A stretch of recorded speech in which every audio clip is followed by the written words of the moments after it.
মুখ্যমন্ত্ৰী ধুবুৰী ভ্ৰমণৰ পাছতে অধিক তৎপৰ ধুবুৰী জিলা প্ৰশাসন। আমি এই মুহূৰ্তত জনাব লৈছো এটা ব্ৰেকিং নিউজ। মুখ্যমন্ত্ৰী ধুবুৰী ভ্ৰমণৰ পাছতে অধিক তৎপৰ ধুবুৰী জিলা প্ৰশাসন। পদপথৰ দোকান ভাঙিবলৈ নিৰ্দেশ জিলা প্ৰশাসনৰ। জিলা প্ৰশাসনৰ নিৰ্দেশৰ পাছতে হাহাকাৰ দোকানীসকলৰ। ধুবুৰী আয়ুক্তৰ কাৰ্যালয়ৰ সন্মুখৰ দুটাকৈ পাৰ ঘাটত জিলা প্ৰশাসনৰ উচ্ছেদ অভিযান। কাছাৰী ঘাট আৰু পাথৰ ঘাটত প্ৰশাসনে উচ্ছেদ চলাই থকাৰ সময়ছোৱাতে নিজে নিজে দোকান ভাঙি লৈ গৈ আছে ব্যৱসায়ীসকলে।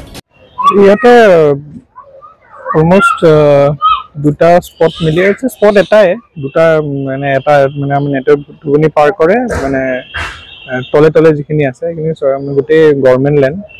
তাতে এৰাউণ্ড আপোনাৰ 40খন সৰু ডাঙৰ দোকান আছে টেম্পৰেৰী নেচাৰৰ। এওঁলোকক আমি আগতেও কেইবাবাৰো কোৱা হৈছে জেগাটো ক্লিয়াৰ কৰি দিবৰ কাৰণে। আজি আমি এইখিনি অলপ ট্ৰাই কৰিছোঁ মিউনিচিপালিটিৰ লগত জেগাটো ক্লিয়াৰ কৰিবৰ কাৰণে।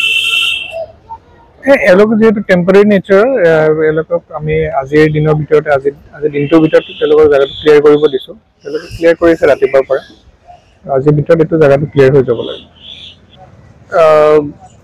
এতিয়া আমি যিখিনি আমাৰ গভৰ্ণমেণ্ট লেণ্ড বা এনেকুৱা দাঁতিকাষৰ এনচেলবিলাকত য'ত চেঞ্চিটিভ কিছুমান জেগাত য'ত এনেকুৱা দেখা পোৱা গৈছে যে টেম্পৰেৰী নেচাৰৰ দোকান বা তেনেকুৱা ষ্ট্ৰাকচাৰ কিছুমান দেখা গৈছে, সেইবিলাকত আমি সময়ে সময়ে এভিকশ্যন এনেও কৰি থাকোঁ আৰু এইখিনি আগত মানে কৰি থকা হ'ব, কণ্টিনিউ হিচাপে কৰি থকা হ'ব।